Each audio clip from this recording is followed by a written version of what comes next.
Hello friend, welcome back to my channel অগোছালো মুনমুন। আমার ব্লগে আমার বন্ধুদেরকে জানাই অনেক অনেক ভালোবাসা। তো আজকে আমি একটা রেসিপি ভিডিও নিয়ে চলে এসেছি। তো কি রেসিপি ভিডিও নিয়ে এসেছি তো সেটাই তোমাদের সাথে আমি শেয়ার করব। তো দেখতে থাকো। আজকে আমি এখানে কিছুটা লাউ নিয়ে নিয়েছি, দেখতেই পেয়েছো। কিছুটা লাউ নিয়ে নিয়েছি। এই লাউটা আমি আবার সেদ্ধ করে নেব ভালো করে। দেখো সেদ্ধ হয়ে গেছে লাউটা। এবার লাউটাকে ভালো করে মেখে নিতে হবে। দেখে নিয়েছো, মেখে নিয়েছি। আর এবার এখানে সামান্য পরিমাণে চালের গুঁড়ি নিয়েছি। তো এই চালের গুঁড়িটা লাউয়ের মধ্যে দিয়ে দেব।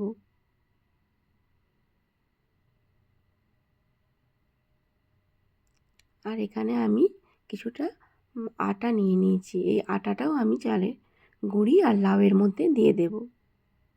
তো আজকে আমি তোমাদের সাথে কি রেসিপি ভিডিও শেয়ার করছি সেটা বলেই দিই।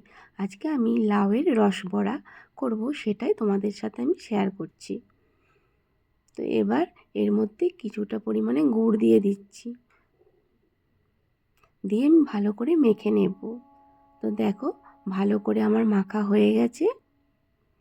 তো আমি এদিকে একটা কড়াই বসিয়ে দিয়েছি। আর কড়াইয়ের মধ্যে কিছুটা সাদা তেল দিয়ে দিচ্ছি। তো দেখো কিছুটা সাদা তেল দিয়ে দিয়েছি, তেলটা হয়েও গেছে। আমি রসবড়াগুলো ছাঁকতে শুরু করে দিয়েছি। আর এই রসবড়াগুলো, লাউয়ের রসবড়া খেতে কিন্তু খুব সুন্দর লাগে। আর এই লাউয়ের রসবড়াগুলো কিন্তু খেতে কিন্তু দারুণ লাগে।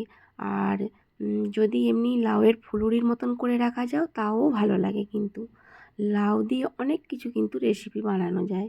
লাউয়ের যেমন পোস্ত হয়, লাউয়ের পায়েস হয়, লাউয়ের শুক্তো হয়, লাউয়ের বড়া হয়, আর লাউয়ের হচ্ছে যে রসবড়াও হয়।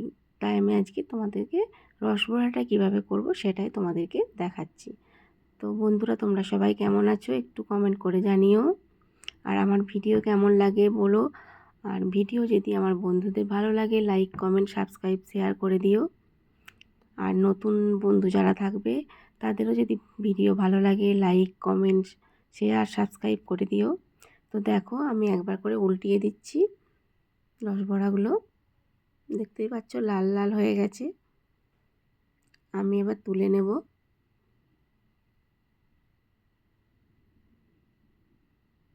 তো তুলে নিলাম। আমি আরও কিছুটা আছে, তো আরও কিছুটা ভেজে নেব। আবার একইভাবে ভেজে নিচ্ছি রসবড়াগুলো। তো দেখো উল্টে নিচ্ছি আবারও।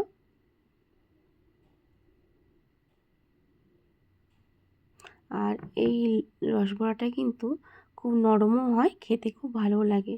তো দেখতেই পাচ্ছ রসবড়াগুলো আমার ভাজা হয়ে গেছে, লাল লাল হয়ে একদম পুরো রেডি। তো এবার আমি রসটা করব চিনির, সেটাই আমি তোমাদেরকে দেখাবো। চলো। তো এখানে কড়াইয়ের মধ্যে তো জল দিয়ে দিলাম কিছুটা। এর মধ্যে আমি কিছুটা চিনি দিয়ে দিচ্ছি। তো চিনিটা দিয়ে দিয়েছি, কিছুক্ষণ ফুটে যাক। তো এই রসটা, চিনির যে রসটা করছি এটা কিন্তু খুব মোটাও করব না পাতলাও করব না, কিছুক্ষণ ফুটিয়ে নেব। দেখো ফুটছে চিনির রসটা। তো এবার আমি এর মধ্যে লাউয়ের বড়াগুলো ভেজে রেখেছি দিয়ে দিচ্ছি। দিয়ে আমি ভালো করে নাড়াচাড়া করে নেব বেশ কিছুক্ষণ। তো দেখো বেশ কিছুক্ষণ আমি ভালো করে নাড়াচাড়া করে নিয়েছি। আর এটা বেশ কিছুক্ষণ রেখে দিলে আরও ফুলে যায় কিন্তু। তো দেখো আমার আজকে লাউয়ের রসবড়া একদম পুরো রেডি হয়ে গেছে। তো বন্ধুরা, আজকে আমার ভিডিওটা কেমন লাগলো অবশ্যই তোমরা কমেন্ট করে জানিও। আর তোমরাও খুব ভালো থেকো, সুস্থ থেকো। আর অবশ্যই কিন্তু এইভাবে একবার বাড়িতে ট্রাই করে দেখো। তো সবাই ভালো থেকো, সুস্থ থেকো। আজকের মতো টাটা।